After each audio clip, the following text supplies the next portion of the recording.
ನಮಸ್ಕಾರ. ನಾವಿವತ್ತು ಈ ಬಿಸಿಲಿಗೆ ಒಂದು ತಂಪಾದ ಹಾಗೆ ರುಚಿಕರವಾದ ಮ್ಯಾಂಗೋ ಮಿಲ್ಕ್ ಶೇಕ್ ಅನ್ನ ಮನೆಯಲ್ಲೇ ಹೇಗೆ ಮಾಡೋದಂತ ಹೇಳಿ ನೋಡೋಣ.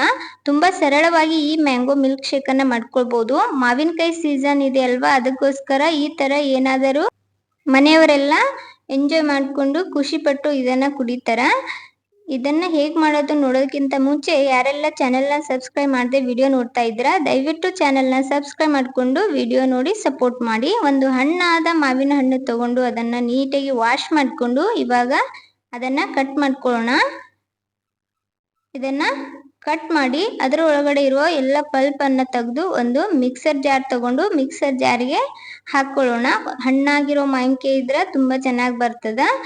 ಇವಾಗ ನಾನು ಎಲ್ಲ ಮಾವಿನ ಪಲ್ಪ್ ಅನ್ನ ಈ ಮಿಕ್ಸರ್ ಜಾರಿಗೆ ಹಾಕೊಂಡಿದ್ದೀನಿ. ಇದಕ್ಕೇನೆ 2 ಟೇಬಲ್ ಸ್ಪೂನ್ ಅಷ್ಟು ಶುಗರ್ ಸೇರಿಸ್ತಾ ಇದ್ದೀನಿ. ಶುಗರ್ ಪೌಡರ್ ಇತ್ತು ಅದನ್ನ ಹಾಕೊಂಡಿದ್ದೀನಿ. ಮಾವಿನ ಹಣ್ಣು ತುಂಬಾ ರುಚಿಯಾದ್ರೆ ಕಡಿಮೆ ಸಕ್ಕರೆ ಸೇರಿಸಬಹುದು.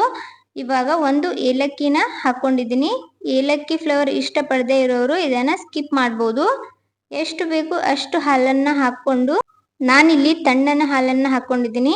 ಬೇಕಾದ್ರೆ ಒಂದೆರಡು ಐಸ್ ಕ್ಯೂಬ್ ಅನ್ನ ಹಾಕೊಂಡು ಸಹ ಇದನ್ನ ಗ್ರೈಂಡ್ ಮಾಡ್ಕೊಳ್ಬಹುದು. ಇವಾಗ ಗ್ರೈಂಡ್ ಮಾಡ್ಕೊಂಡು ತಗೊಂಡಿದ್ದೀನಿ. ಒಂದು ಗ್ಲಾಸ್ಗೆ ಸರ್ವ್ ಮಾಡ್ಕೊತಾ ಇದ್ದೀನಿ. ನೋಡ್ಬೋದು ಮ್ಯಾಂಗೋ ಮಿಲ್ಕ್ ಶೇಕ್ ರೆಡಿ ಆಗ್ಯದ. ಎಷ್ಟು ಕ್ರೀಮಿಯಾಗಿ ಬಂದದ ಅಂತ ಹೇಳಿ ನೋಡ್ಬೋದು.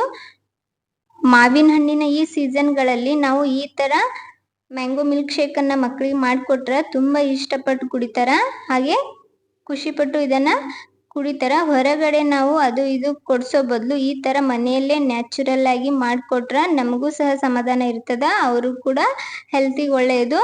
ಇವಾಗ ನಾನು ಮೇಲ್ಗಡೆ ಒಂದು ಸ್ವಲ್ಪ ಡ್ರೈ ಫ್ರೂಟ್ಸ್ ಅನ್ನ ಚಿಕ್ಕದಾಗಿ ಕಟ್ ಮಾಡಿ ಸೇರಿಸ್ಕೊಂಡಿದ್ದೀನಿ. ನೋಡಿದ್ರಲ್ಲ ಮ್ಯಾಂಗೋ ಮಿಲ್ಕ್ ಶೇಕ್ ಅನ್ನ ಎಷ್ಟು ಬೇಗನೆ ಮಾಡ್ಕೊಳ್ಬಹುದು ಅಂತ ಹೇಳಿ. ಈ ರೆಸಿಪಿ ಇಷ್ಟ ಆದ್ರೆ ತಡ ಮಾಡಬೇಡಿ, ಒಂದು ಲೈಕ್ ಕೊಡಿ. ಹಾಗೆ ಯಾರೆಲ್ಲ ಸಬ್ಸ್ಕ್ರೈಬ್ ಮಾಡದೆ ವಿಡಿಯೋ ನೋಡ್ತಾ ಇದ್ರೆ ಚಾನೆಲ್ನ ಸಬ್ಸ್ಕ್ರೈಬ್ ಮಾಡ್ಕೊಂಡು ವಿಡಿಯೋ ನೋಡಿ.